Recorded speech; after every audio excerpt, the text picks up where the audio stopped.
PIB da China cresce 4,5% no primeiro trimestre de 2023. Isso já mostrando uma recuperação econômica. No último trimestre do ano passado, cresceu 2,9%, apesar de o crescimento do ano de 2022 não ter batido a meta de 5,5% do governo chinês. Muitas poucas economias vão crescer esse ano, e isso é devido ao cenário bastante conturbado, o que coloca também em xeque se esse crescimento da China vai ser sustentado ao longo do ano.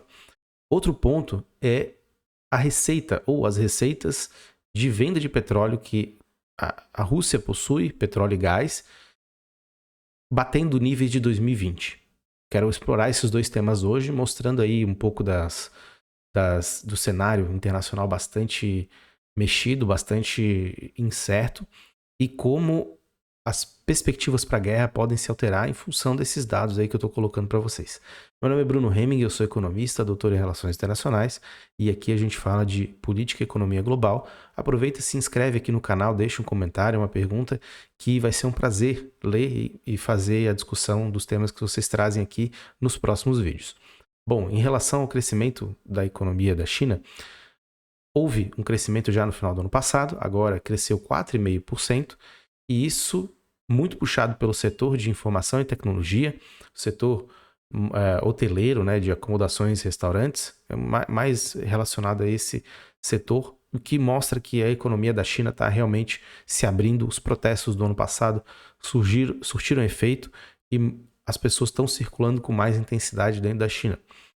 Outros setores também cresceram. É importante que a gente veja, né, não só o setor de tecnologia, que eu sempre trago aqui, eu sei que é importante, a gente sabe que é importante, mas outros setores, como por exemplo o setor imobiliário, o setor de real estate, ou seja, o de construção civil mais para moradia e imóveis de uso comercial, cresceu pouco, 1,3%, enquanto o da construção em geral, né, daí não só construção civil para moradia ou exploração comercial, cresceu na casa dos 6%, comparando, claro, ao primeiro trimestre do ano passado. Outros setores também tiveram um desempenho bom, mas os destaques são esses mesmos pela conjuntura da China e pelas complexidades que ali existem. A gente sabe que houve alguns problemas no setor de construção civil que sofreu um freio institucional, mas a China investe em infraestrutura, investe em engenharia pesada, e por isso que a construção cresce da mesma forma que cresce o setor de tecnologia, que é tão importante. O crescimento em relação ao primeiro trimestre do ano passado foi de 13,2%, e do setor de acomodações e hotéis foi de 11,2%. Isso é bem interessante, porque são setores que empregam bastante, e esse é um dos focos da China, empregabilidade. O governo chinês já colocou que quer aumentar o nível de emprego para fazer com que a recuperação do Covid seja mais sustentada. A ver os próximos dados da China e também o desempenho da economia mundial, que vai ditar também o crescimento da China e o crescimento da China em conjunção com outros países. Há uma simbiose aí. A China não vai crescer tanto se o mundo parar de crescer ou não tiver uma perspectiva de crescimento razoável, e o mundo também é afetado pela frenagem do crescimento chinês. Com certeza o crescimento chinês vai passar por uma boa revisão aí ao longo do ano, caso o mundo não tenha um desempenho econômico interessante.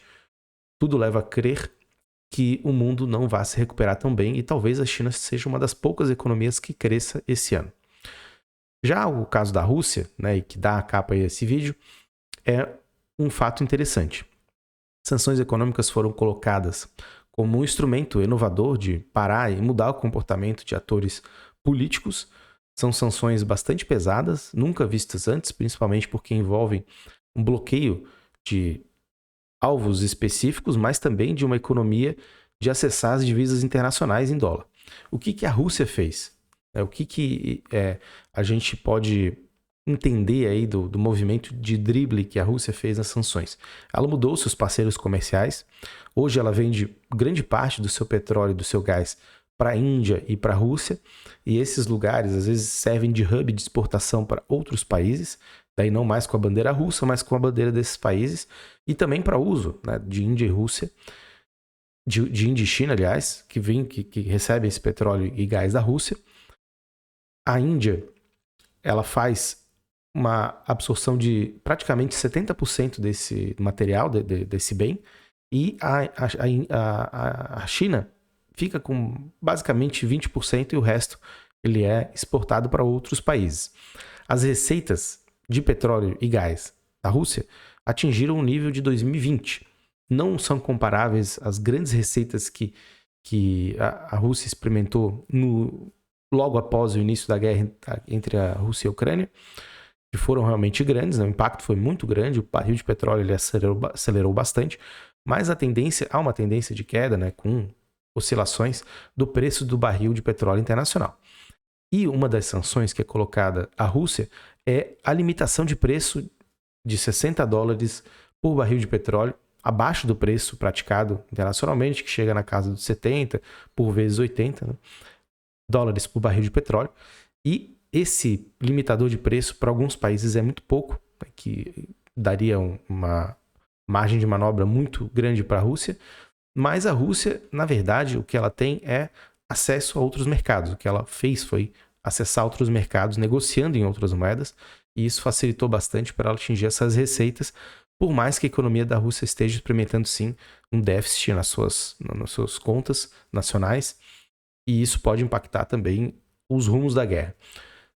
Porém, o fato da Rússia conseguir ainda manter níveis de exportação bastante interessantes, chegando a níveis que são ali do início da Covid, é impactante, porque as sanções não estão funcionando e nem essa limitação do preço do barril de petróleo, que seria central para diminuir as receitas da Rússia e ela ter um impacto negativo na sua capacidade de fazer reforço, armamento e todas as movimentações logísticas que uma guerra demanda.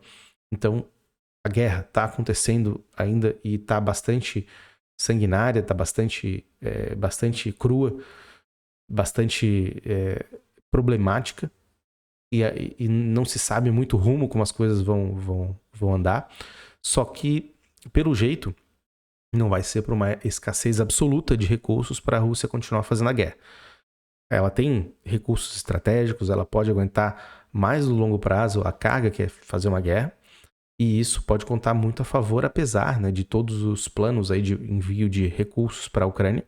Os Estados Unidos vai mandar 320 milhões de dólares aí pelos próximos dias, e outros países também devem fazer um movimento parecido, justamente porque a guerra está bastante encarniçada, bastante problemática, e muitos confrontos, principalmente na região de Bakhmut, são vistos internacionalmente como muito ruins, né? E isso deixa a questão da guerra cada vez mais em evidência de novo, né? Porque o ciclo de notícias ele vai e vem, a gente sabe que tem guerra, mas agora as notícias estão se avolumando e chegando cada vez mais do teatro em si, né? Do que está acontecendo, porque algumas batalhas decisivas vão ser travadas e isso vai definir o futuro da guerra e dos dois países, logicamente. Agora, o que a gente pode esperar, né? Tanto para a China quanto para a Rússia, e para a gente fechar assim, essa ideia, né? Volta e meia, estamos falando aqui de um novo polo econômico, né, que é muito mais eurasiático, muito mais focado na China, e a Rússia acaba entrando, né, nesse bolo.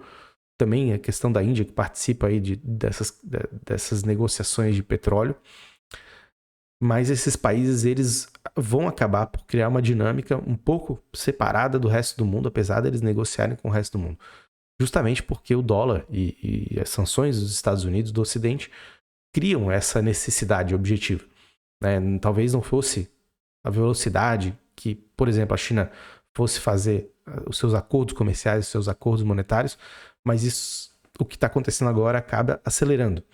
E tanto para o crescimento da China quanto para o desempenho da Rússia, economicamente e militarmente, o que vai acontecer no mundo em termos de crescimento econômico vai realmente ditar para esses dois países qual vai ser o futuro mais imediato deles. Para a China, ela, como eu falei, depende do crescimento do mundo, mas também tem planos de aumentar a sua demanda interna, juntamente com o esforço todo que ela vem fazendo na questão monetária e que ela vem fazendo de crescimento econômico, claro, com exportações, mas vai passar muito pelo fortalecimento da sua demanda interna.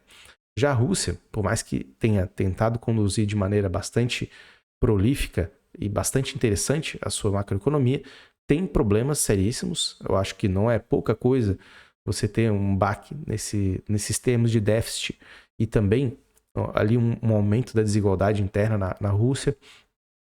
Mas levando em conta todo o cenário de sanções, e são sanções nunca vistas e de um impacto bastante grande, ela tem se saído bem. E isso eu coloquei em outro vídeo aqui no canal que fala sobre a economia da Rússia. Mas as receitas de petróleo, elas vão precisar pelo menos seguir uma estabilidade. Se por acaso houver um maior bloqueio, né, ou impossibilidade da Rússia conseguir fazer a exportação do seu petróleo, isso vai diminuir as suas chances. Agora ela também conta com outro fator que é importante, que é o custo de exportação via redução de preços de frete. Isso é uma realidade na Rússia.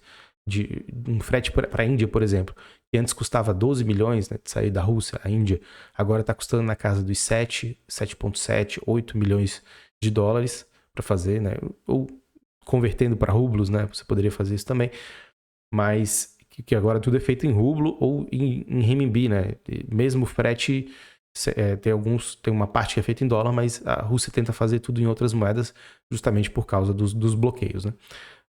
Mas essa redução de frete ajudou bastante nesse cenário e tem que ver se tanto a questão das sanções quanto as parcerias comerciais e a redução desses custos logísticos vão favorecer a Rússia.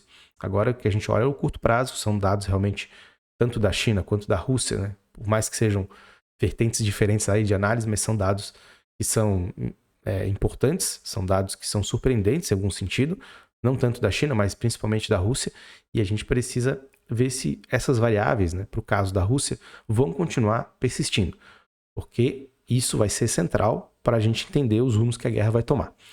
Mas por hoje era isso. Agradeço muito a audiência. Como eu já falei no início do vídeo, se inscreva no canal, ativa o sininho e deixe um comentário aí para você interagir comigo e a gente conseguir construir um conhecimento coletivo, um debate sobre economia e política global. Até mais e um grande abraço.